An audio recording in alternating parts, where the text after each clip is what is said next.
An urgent manhunt is now underway for the suspect in a deadly mass shooting at Brown University in Rhode Island.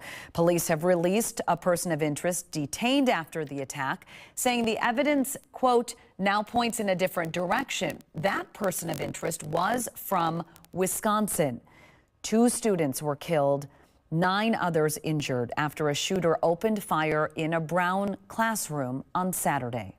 People are grieving and mourning their friends, and trying to do so while also leaving campus because they feel, in many cases, a sense of fear. The Providence mayor says this video they just released to the public is the clearest picture of the person believed to be responsible.